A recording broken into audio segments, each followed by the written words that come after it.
Why do I do what I do?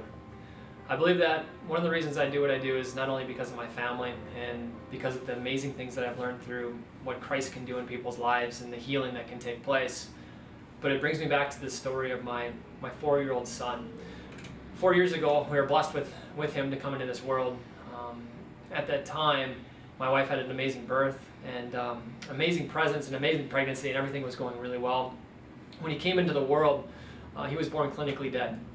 And through that process of having a child that's supposed to be crying and supposed to be, making all these squirmy, movements and everything in your arms and with mom and supposed to be tears rolling down, we heard nothing. And obviously you get into a panic state, a panic mode, and it was the most surreal thing that I think I've ever been through in my whole entire life, as far as being put into a situation where you don't have control.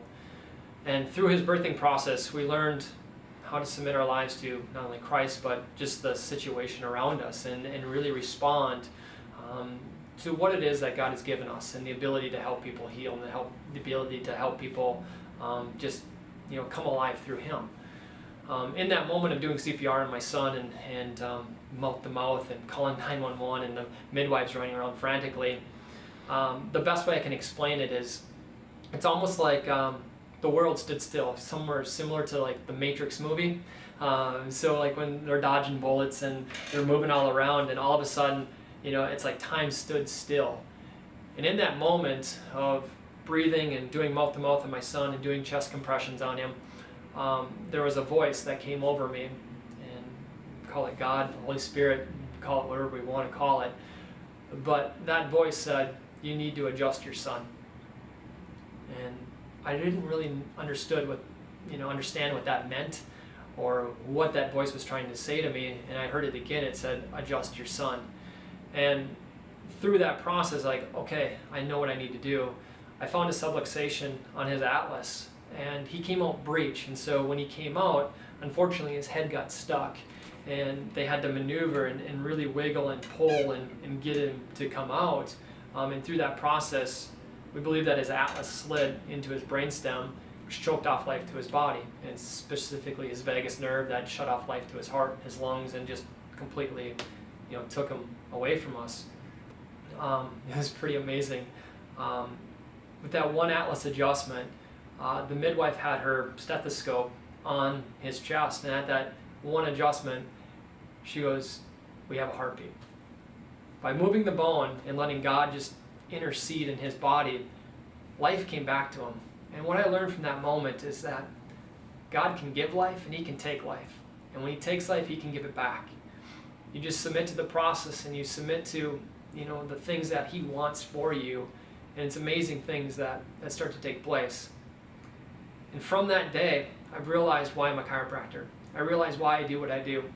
It's because when we move bones, literally, God does the healing.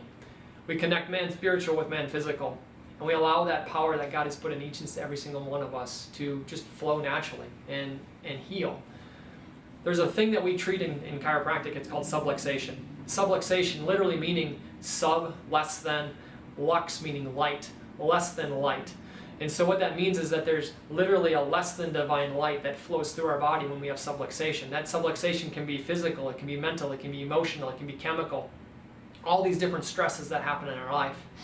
And I believe that on that day that my son was born, and when I was able to remove that physical subluxation from him, that it taught me how devastating subluxation can actually be to somebody's life.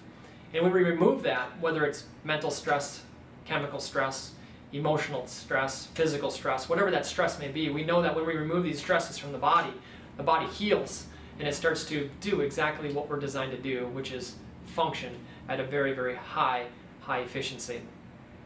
From that day, I've taken my job a little bit more seriously. Even though I've been a chiropractor for 10 years, I truly believe that I've been a chiropractor for probably 4 years of my life, just because now I have a deeper understanding of what it is that I truly do. I believe that God's called me to really help people, to serve people, to love people, to give them the knowledge that we have to make this community, to make it healthier, to make it more vibrant, to make it away from the darkness and just put in more light into people's lives. I believe that we have a lot of tools to help people. It's just giving that knowledge, and doctor literally means teacher. So how do I, as a doctor, teach and serve the community so that people can literally take this knowledge, right? Knowledge is power, and in the Bible it says, your people will perish without a lack of knowledge, right? So we want to give knowledge to the public so that they can apply it and then ultimately start making some amazing changes to help their body do what it's designed to do. You see, I don't do the healing, right? I'm just a tool or a vessel that helps people along that path, and I truly believe that God is the one that helps you heal, that God is the one that intercedes in that process and allows us to do what it is that we're supposed to do. I believe that my purpose is to just serve people, love people, to give them any type of knowledge and any type of bit of information I possibly can to get them out of a state, whether it's in cancer, whether it's diabetes, or whether it's ADD or a child suffering with autism, whatever their ailment or their diagnosis may be. Well, how do we find the subluxation that's causing that disease and ultimately remove it so that they can heal? And you can literally see disease disappear. Now, we don't cure anything, right? We don't treat cancer or heart disease or diabetes. We don't treat autism and all those things. We don't even treat headaches or neck pain or back pain. What we do is we treat the subluxation. Where is the interference happening in that person's body? And as we remove that, we see those diseases start to disappear and the people heal like they're designed to heal. The reason I do what I do is because I get to see miracles happen every single day in people's lives. And I love working directly with God and the people.